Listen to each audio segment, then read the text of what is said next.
Olá pessoal, bem-vindos mais uma vez ao curso de Métodos Quantitativos da Pesquisa em Educação e Ciências. Meu nome é Paulo Lima Júnior e hoje nós vamos falar sobre estruturas de dados no R. Por que essas estruturas são importantes? Elas são importantes porque todas as vezes que você for fazer uma análise estatística, você precisa carregar informação para o programa, certo? Dados que você coletou. E a gente precisa saber quais são as maneiras, as maneiras com que o R aceita e organiza os dados recebidos, certo? E é sobre isso que nós vamos falar na aula de hoje. A propósito, essa discussão vai servir para que a gente comece a desenvolver um pouco de familiaridade com algumas questões muito básicas, e básico nunca é fácil, certo? Básico quer dizer que está na base, ok? Algumas questões muito básicas sobre a lógica de programação do R. Para quem não tem familiaridade com lógica de programação, é muito importante estar bem atento à lição de hoje, certo? Vamos todos juntos então? Vamos lá. Ali está o R já aberto, né? Tá aqui, depois a gente chega nele. Vamos lá, primeiro eu vou mostrar uns slides aqui para vocês. Então na lição de hoje nós vamos aprender um pouco sobre as estruturas de dados disponíveis no R, como defini-las, manipulá-las e salvá-las, ok? Sobre as estruturas de dados, o que a gente precisa saber? Bem, uma estrutura de dados pode ser considerada uma coleção de valores organizados de maneira específica. Portanto, ao tratar das estruturas de dados, estamos falando da maneira como os dados podem ser inseridos para análise, certo? Os tipos mais básicos de dados estruturados no R são os seguintes: vetor, lista, matriz e data frame, certo? Vamos lá. Então, vamos guardar no coração esses 4 tipos de dados, 4 tipos de estruturas de dados: o vetor, a lista, o vetor, a matriz, a lista e o data frame, certo? Eu vou falar sobre cada um deles com vocês, com calma. Bacana, mas eu vou fazer isso usando o próprio R. Então vamos lá. Aqui no nosso código, aqui eu tenho um código que é muito parecido com o que gerou o livro de vocês. Existe aqui o primeiro bloco de código, é o bloco do setup, que eu rapidamente mencionei para vocês. Aqui você tem a oportunidade de fixar as diretivas que vão valer para todos os blocos seguintes, por meio dessa função knitr opts chunk set. Na verdade, a função é opts chunk set no pacote knitr. Mas eu não vou entrar nesse detalhe não. Se vocês quiserem mais informações sobre as diretivas do Markdown, é só procurar, é só digitar cheat list ou cheat sheet no Markdown no Google e vocês vão achar essas informações lá, tá bom? Vamos para o nosso código, que é o mais importante. Então, primeiro, para o que a gente tem que discutir hoje, né? Então, a primeira discussão que a gente precisa fazer é dos chamados vetores atômicos, certo? O que são vetores atômicos? Os vetores, às vezes só de vetores mesmo, ou vetores atômicos, eles recebem esse nome, atômicos, certo? Porque eles são a menor estrutura de dados que o R conhece, que o R consegue implementar, e ao mesmo tempo são as mais comuns, são as que a gente mais utiliza, sem dúvida. Bacana? Eles são uma sequência de dados, uma sequência de entradas. São, portanto, todas numeradas, então tem a primeira entrada, a segunda entrada, a terceira entrada, certo? Eles são uma sequência. E eu não vou dizer que eles são listas, porque lista é um outro conceito, é um conceito mais específico aqui no R. Mas então esses vetores, eles são essa sequência de dados que são todas do mesmo tipo.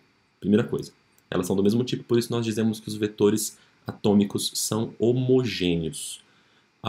Além disso, além de serem todas do mesmo tipo, elas não são de qualquer tipo. Existem 6 tipos de variáveis que são admissíveis na composição de um vetor atômico, certo? E essas variáveis são do tipo lógico, inteiro, duplo, e as duas, inteiro e duplo, são ditas numéricas. Pode ser também caractere, complexo ou cru, ok? Eu não vou entrar muito nos detalhes do que isso significa, se vocês quiserem me perguntem, bacana.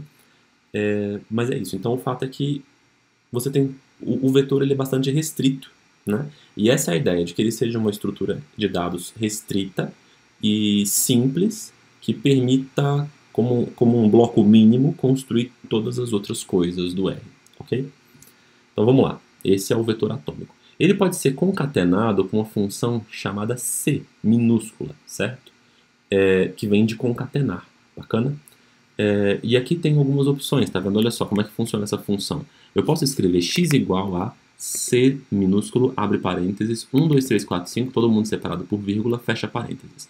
O que isso aqui quer dizer? O que essa função faz? Ela vai pegar a função C concatenar, ela vai pegar todas as informações que estão ali dentro e vai gerar um vetor, certo? É isso que ela faz, ela gera vetores. Então ela vai gerar um vetor cuja primeira entrada é 1, a segunda é 2, a terceira é 3, ok?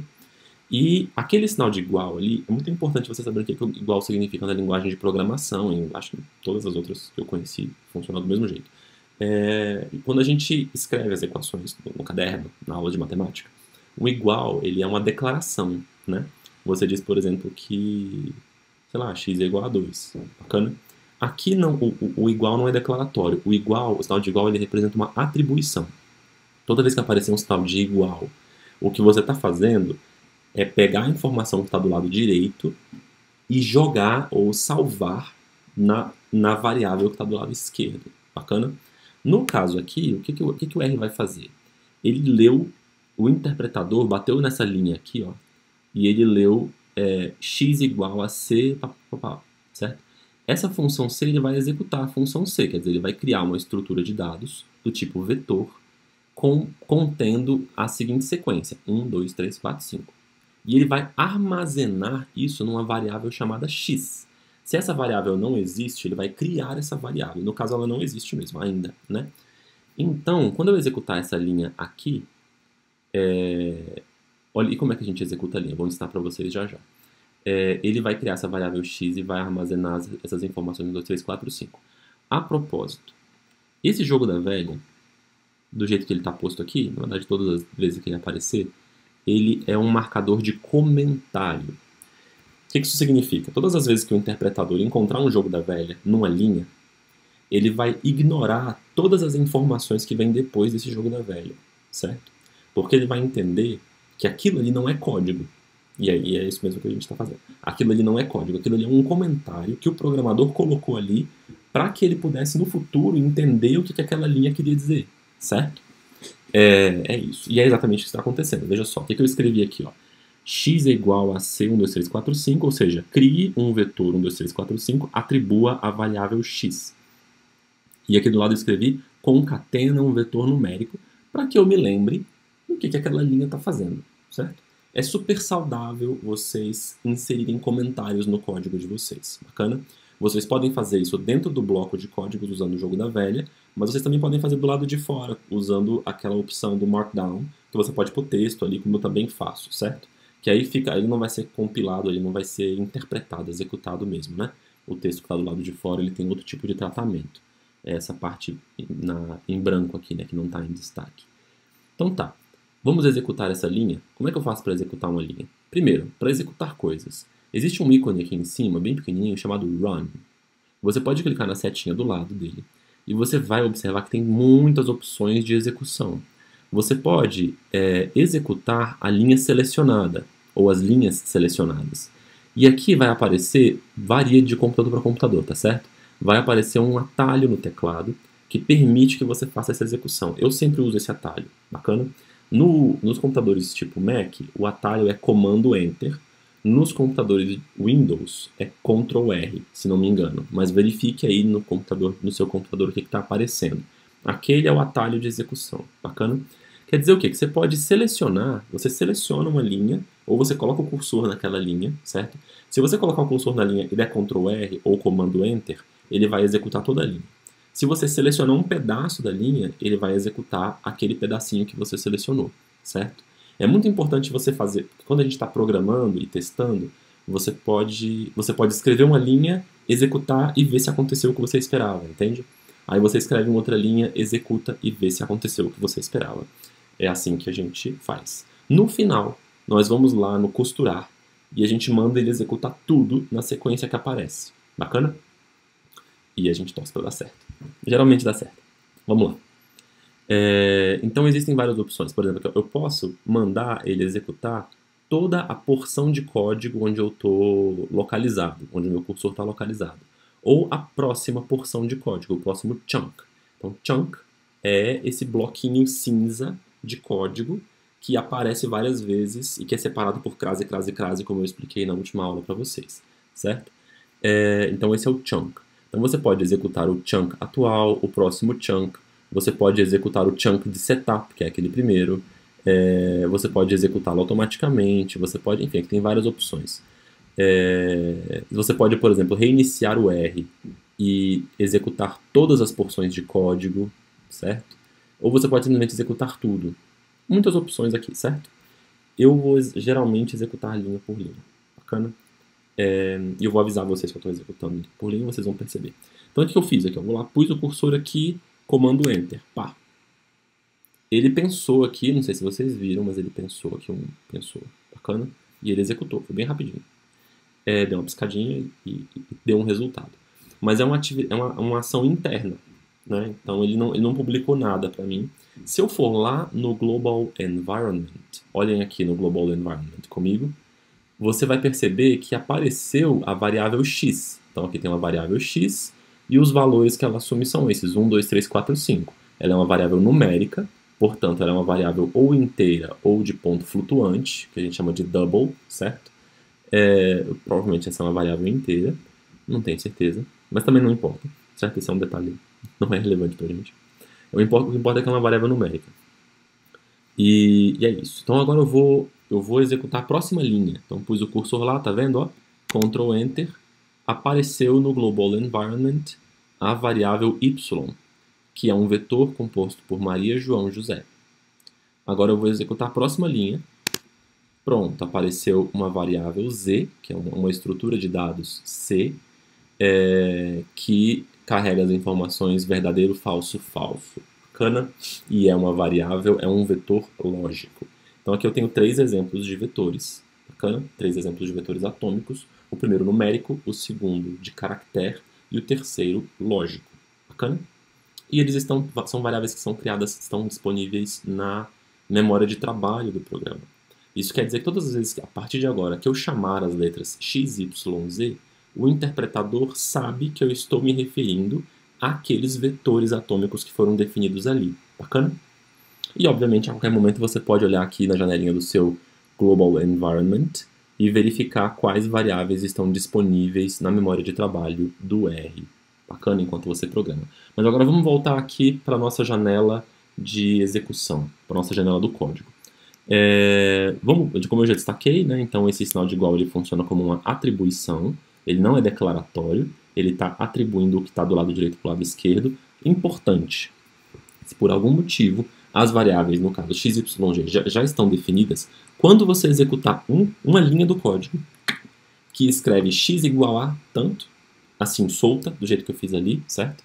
Você vai sobrescrever essa variável. Então, ele sempre vai fazer isso, o igual é um comando, você está mandando o interpretador substituir, criar a variável x, y e z, ou, se elas existem, substituí-las pelo valor que está à direita do sinal de igual. Então tomem sempre muito cuidado com o uso desse sinal de igual, porque vocês podem acabar sobrescrevendo informações que vocês, na verdade, deveriam reter. Tudo bem? Vamos lá. Seguindo. É possível... O vetor, como ele é uma sequência de informações, ele sempre vai ter um comprimento, né, uma quantidade de entradas. Você pode usar o comando length, certo? Como está escrito ali, para saber quantas entradas tem aquele vetor, certo? Qual é o comprimento dele. Eu posso, por exemplo, escrever length x. Eu vou colocar esse sinalzinho de igual aqui para executar todo o chunk, tá bom? Toda a porção de código. Opa, olha que legal. Apareceu aqui 5, quer dizer que x tem 5 entradas. Se eu colocar aqui e perguntar o comprimento de y, ele vai me dizer 3, porque y é aquele vetor Maria, João, José, tem 3 entradas, certo? Bem simples. Por se tratar de uma estrutura sequencial, é possível chamar os elementos de um vetor da seguinte maneira.